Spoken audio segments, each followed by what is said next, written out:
true of all these oppressions, this undervaluing of our labor, taking from us our right to choice in our industrial avocations, infliction of pecuniary dependence, shutting us from the trades and the learned professions, wresting from us our legal rights, denying us political equality, denying us free speech. We say that these and other usurpations demand our speedy remonstrance. Who would be free themselves must strike the blow. No matter if the yoke we wear is soft and cushioned, it is nevertheless a yoke. No matter if the chain is fastened by those we love, it is nevertheless a chain. Let us arise then in all the majesty of renewed womanhood and say, we must be free. Abby Price, Hopedale, Massachusetts. I hope you do not feel that I speak to you in anger. I did not rise to make a speech. My life has been my speech. Bloody feet, sisters, have worn smooth the path by which you have come hither. The signs are encouraging. The time is opportune. Come then to this convention. It is your duty, if you are worthy of your age and country. Give the help of your best thought to separate the light from the darkness. Wisely give the protection of your name and the benefit of your effort to the great work of settling the principles, devising the method, and achieving the success of this high and holy moment. Paulina Wright Davis. Hi, I'm Ranger Chuck Arning with the National Park Service here in the John H. Chafee Blackstone River Valley National Heritage Corridor. And those voices you heard earlier were the voices of the first participants of the first National Women's Rights Convention here in Worcester, Massachusetts in 1850. Those words were filled with anger and frustration, yet also hope and certainly determination, for they portrayed a group of women who were on the cutting edge of the ultimate reform, total emancipation. So how did we get here? How did we get to this point where a nationwide group of women, empowered to speak eloquently and to be heard, felt compelled to quest for the basic rights? How did we get here with these women who were confident in their ability, who propelled forward, seeking the basic freedoms guaranteed under the Constitution? How indeed did we get here? Well, folks, why don't you join me as we discover those critical roots to help women develop their own very distinctive political voice.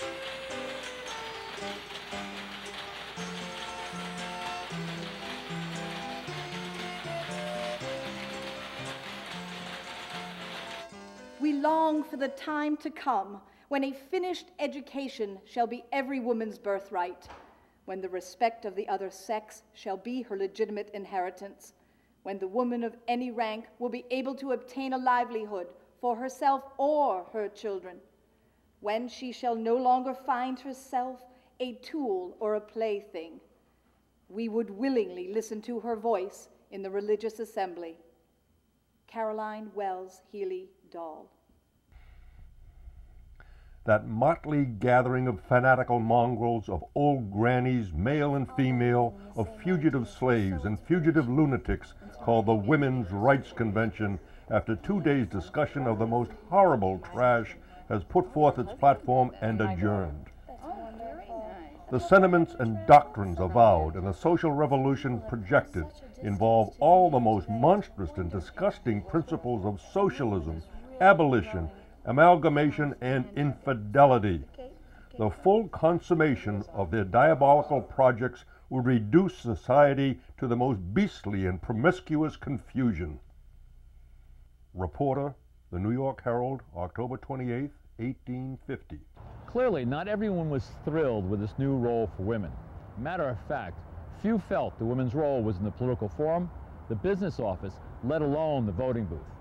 This long journey to freedom, quite frankly, was a hard and arduous trek, which brought with it great ridicule, humiliation, and pain upon those who would be free must strike those first blows for freedom.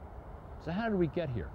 Well, to understand better, we're going to catch up with a good and knowledgeable friend, John McClymer of Assumption College, take us back to the struggling new nation in the early 1800s. John, could you just set us with a landscape, if you will, about what was going on in America in the mid-1800s?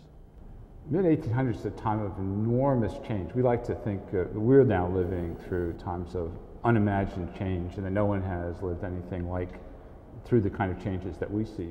I mean, if you were traveling overland in 1820, you were going about the same speed Julius Caesar would have 2,000 years earlier. And within a few years, you were on a train going 40 or 50 miles an hour across distances that would have seemed incredible that you could possibly travel. You could go from Worcester to Boston in under an hour, which, by the way, is no slower than you could do it now. So there is this tremendous shift, and it really shakes people out of their sense of what's possible, what's not possible, and all kinds of vistas open up. And that's going to be part of why reform is going to be so important, because people now have lost that settled sense that you have to live within these constraints that have always dictated what people can and can't do. And if things that had been true for all this time are suddenly gone, you get this new sense of possibility. If you look through the North, and part of this reform ethos is this passion for self-improvement. And you can see it in all kinds of societies, mechanics societies. There's one, of course, in Worcester that builds Mechanics Hall, which is still with us, fortunately. But they sponsored, if you joined the Mechanics Society for a small fee, they sponsored lectures, they sponsored courses, some in areas related to being a mechanic. So, for example, mechanical drawing and these kinds of things. But they also sponsored lectures in a whole array of subjects. And they created libraries so that any member could then take out books. And there were lyceums, which were voluntary societies which sponsored lectures. And lyceums often also sponsored libraries. And there were debating societies. And young men would join the debating societies. And so everywhere you look, you see this passion for learning.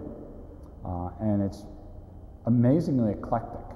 People seem to be interested in just about everything. So if you look at the list of lectures that the Lyceum Society would sponsor, it would be everything from phrenology, the study of bumps on the head, to determine character, to celestial mechanics, to women's rights, to anti-slavery, to various kinds of diet, like the Graham diet, or other kinds of alternative medical systems, to courses on history. There's just this incredible array of topics. And clearly, people were interested in everything.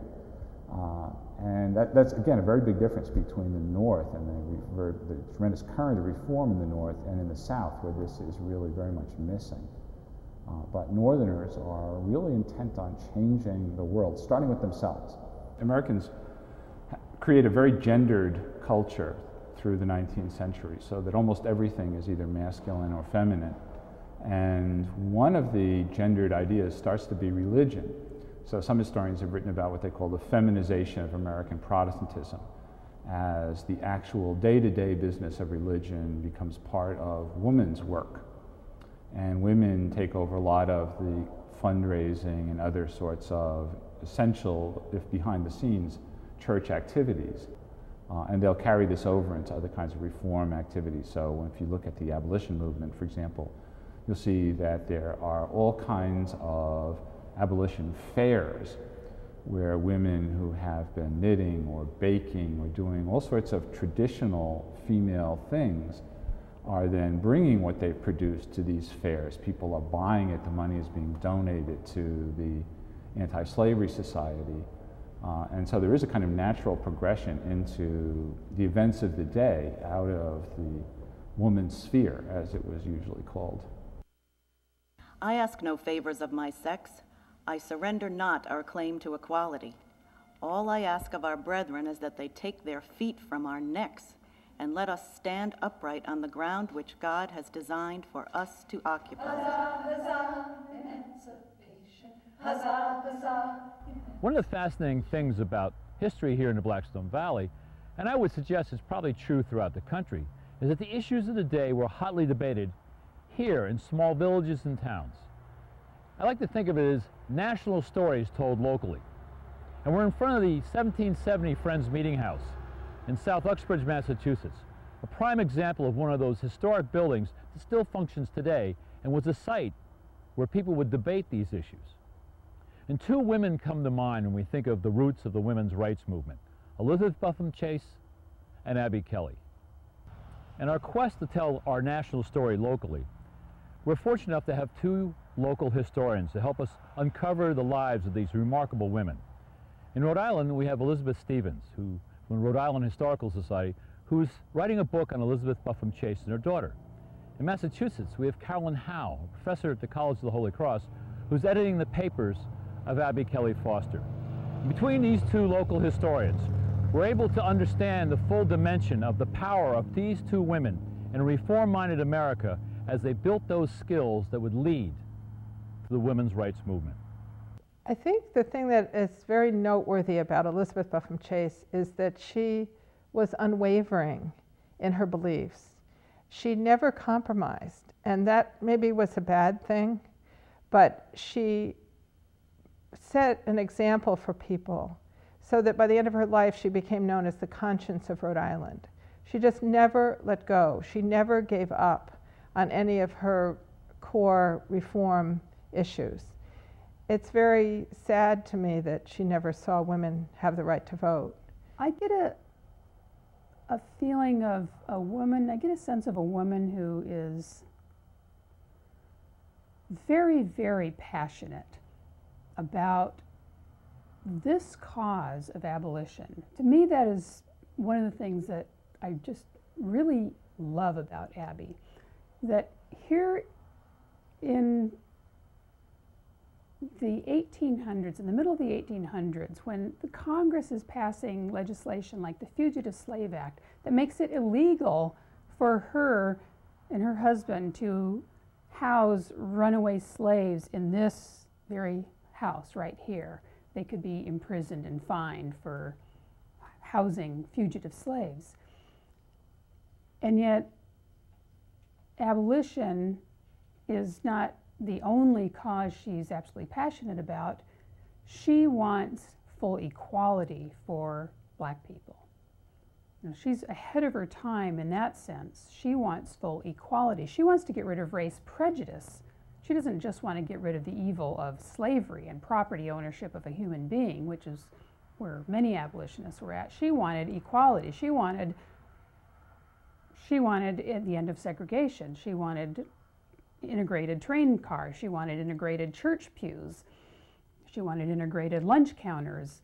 And she also wanted to get rid of gender prejudice. And she fully believed that part of what she was doing in pushing forward for the slave and for the end of race prejudice, as she called it, was demanding equality for women through her life's actions. She married a man from Fall River, Samuel Chase, and she moved to Fall River. And she was active in the Quaker meeting there. And in the Quaker meetings, there were women's meetings and men's meetings that met some of the time, and then sometimes they'd be together. So she had a lot of experience being clerk of the meeting and having overseer of the poor and other jobs in the Quaker meeting. So that really got her primed for being an activist. As well, I think the fact that the Quaker belief in the inner light and following your own inner light and not being bound to any particular doctrine was very formative for her, because it gave her a lot of confidence in her own beliefs. And in all these movements, in the abolitionist movement, in the temperance movement, in a lot of the religious reform movements, probably one of the most important things were the female versions of those, the female temperance societies, in the abolitionist movement, the female anti-slavery sewing circles, which was an absolutely legitimate way for women to get together. I mean, they were sewing bonnets and scarves and things for anti-slavery fairs, and who could object to women sewing, and women being with only women. And so that was a legitimate way for women to be together, but in those spaces that included only women, they developed skills of thinking and talking to each other, and maybe testing out arguments and testing out their timid ability to speak above a whisper to each other. And those were extremely important skills. And then some of that braveness that they learned in their small female-only circles could then be tested out in mixed circles. Before the 1830s, all the work was really done on farms or in shops in which women and men worked alongside one another. As you get into the 1830s, when industrialization is taking hold in New England, all of a sudden the work is outside the home, and the men are going out to work, and the middle-class women are staying home with their families. And that became sort of the norm for women, for middle-class women. Of course, we know that young women were working at Lowell, were working in factories, young unmarried women, all through that time period. But for middle-class married women, the norm became to stay at home. It was acceptable to be involved in church and church activities. It was not acceptable to do anything that had political ramifications. Politics was considered to be a male sphere. So you have these two spheres. The home, the domestic sphere, is considered to be the female sphere, and the marketplace of business and politics is considered to be the male sphere. And this very much took hold in the 1830s. At the same time, you have the role of the mother is considered to be a very critical role. So it's not as though women in their homes were considered to be lesser. They just were considered to have a different role than men. And the mother was considered to have this absolutely crucial role in raising citizens for the new republic. Because, of course, the country was only 40 or 50 years old at that time. I do know that for the anti-slavery women like Elizabeth Buffum Chase, they saw this as a natural extension of the home. In other words, they felt they were bringing all the values of the home that women were upholding out into the public sphere, and they thought that that was very important for their children to essentially go into the public sphere and reform things that were negative or that they felt were bad for society. So we think of it as, oh, that must have been a very radical step, but actually in their thinking it was a logical extension of their role as mothers. And even the anti-slavery women who were very radical, who rejected the Constitution of the United States and who were in their rhetoric were very extreme, they very much accepted their roles as mothers in the culture, and they wanted to bring the values of the home, of the domestic sphere, into the public sphere.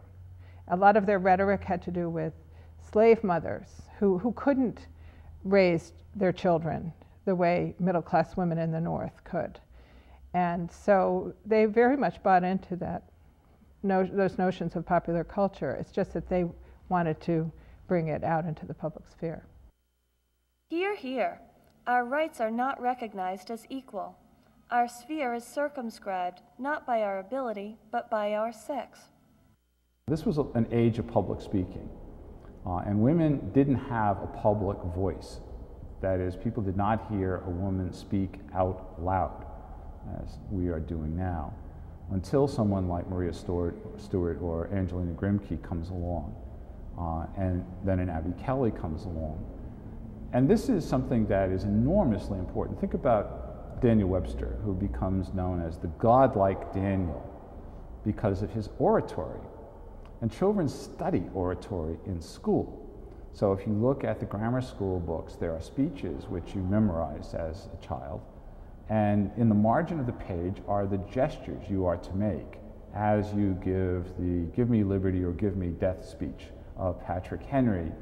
You know, when do you clench your fist? When do you do something else with your hands or arm?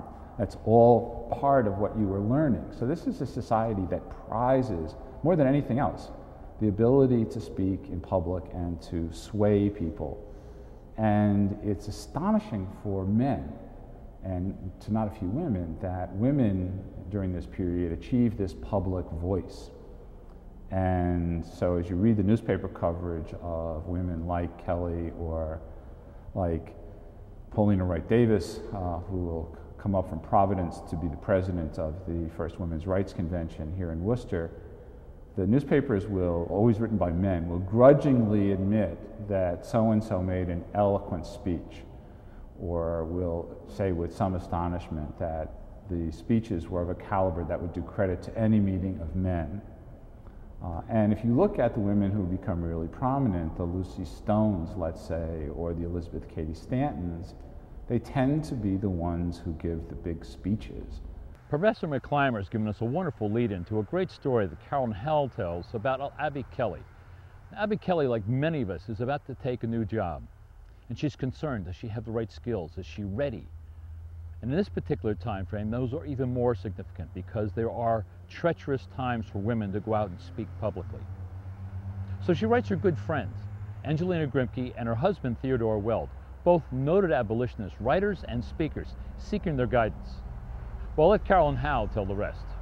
And she said, if I were like Sarah Grimke and like Angelina Grimke Weld, I would be able to do this job of lecturing. But they know so much more than me. They are such better speakers than me. I don't know anything about public speaking. I don't know anything about convincing a crowd. I know nothing. I'm not informed. I'm not competent. I'm not capable. I'm scared. I don't know if I can do this. And Angelina wrote back and said, you wrote me that you were thinking about taking on a course of study so that you would feel more confident about your task if you become a lecturer. You don't need to worry about studying. What you need to do is listen to God. He will speak through you. A little knowledge is important, but mostly you just need to listen to your heart, and God will speak through you.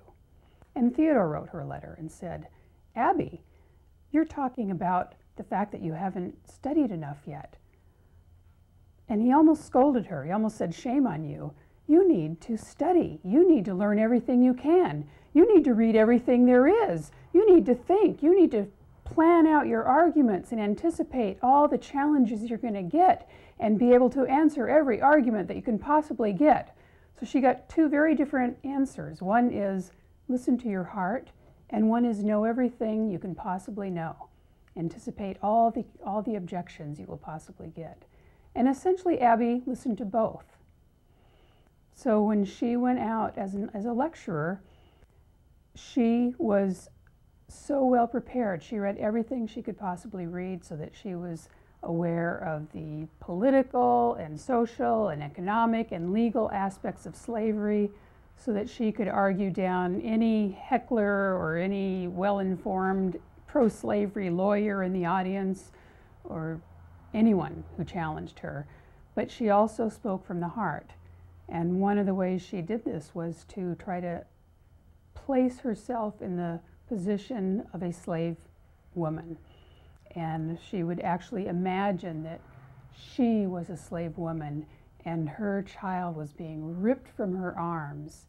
And she would become very emotional and talk about the agony of the slave mother and would get her audience in tears sometimes.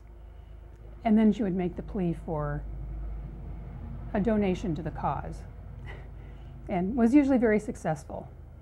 In the anti-slavery movement, which Elizabeth Buffum Chase was part of, she was part of a very radical wing of the anti-slavery movement. And so the women really clung together because they were part of a very unpopular movement, and they were considered to be very radical and very dangerous. And so the women really bonded with each other because they really didn't have a lot of friends outside of the movements. Elizabeth Buffum Chase really only wanted to associate with reformers and have her children associate with reformers. She very much enjoyed bringing the anti-slavery movement into her household. And when it came time for her sons, Samuel and Arnold, to go to school, to high school, she sent them to the school at Hopedale, the reform community there. And she wanted them to be at this school because they would essentially be trained to be reformers, and they would be with reformers and other reformers' children. It was like a little enclave that was similar to the Quaker enclave that she had grown up in, where everybody was of a similar viewpoint. Why should Mr. X be paid 3 times as much as I for teaching the same students, just because he's a man? Are we willing to train our daughters only for marriage? Nay, we must demand equal education for them in all things. The convention in Worcester provokes the first serious discussion of women's rights as a movement. I mean, up until then, there had been other earlier conventions. The most famous one for us is Seneca Falls. And those kinds of meetings had been largely dismissed. When you read the press reporting about it, if it's noted at all, it's kind of with mild amusement. Well, these ladies have gotten together and they passed some silly resolutions, and here they are. But the convention in Worcester is much larger and attracts much more attention.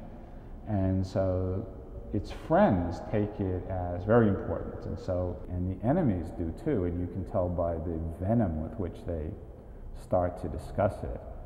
To see these women work for 40, 50, 60 years and never see their dream realized of votes for women, it really gives you a sense of the integrity and the grit that they brought to the reform process, because they just never gave up.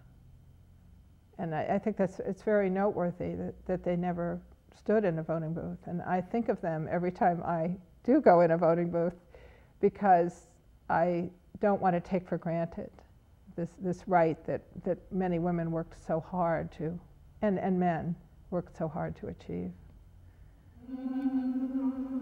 Well, this has been Ranger Chuck Arning with the National Park Service here in the John H. Chafee Blackstone River Valley National Heritage Corridor. You know, friends, I find it incredibly hard to believe that it took so long for us to give women the right to vote, to make them equal partners in marriage, allow them a full education, give them the right to control their own financial destiny. And it wasn't that long ago either. One of my grandmothers, Grace Arning, she couldn't vote when she turned 21. So we owe an incredible debt to these early pioneer women who struggled so hard to end slavery, for equal education for sons and daughters, to control their own financial destiny, and against great odds. So we owe something to these women whose bloody feet wore smooth the path we trod today to full emancipation. So until next time, hope to see you in the Blackstone Valley. Huzzah, huzzah, emancipation. Huzzah, huzzah, emancipation. Huzzah, huzzah, emancipation. Soon we'll be a happy nation. Oh, the car emancipation rides majestic through our nation, bearing on its train the story of liberty, our nation's glory. Roll it along, emancipation. Roll it along, emancipation. Roll it along through the nation, freedom's car, emancipation. See the people run to meet us at the depot, thousands greet us. All take seats with exultation in the car, emancipation. Huzzah, huzzah, emancipation. Huzzah, huzzah, emancipation. Huzzah, huzzah, emancipation. Soon we'll be a happy nation.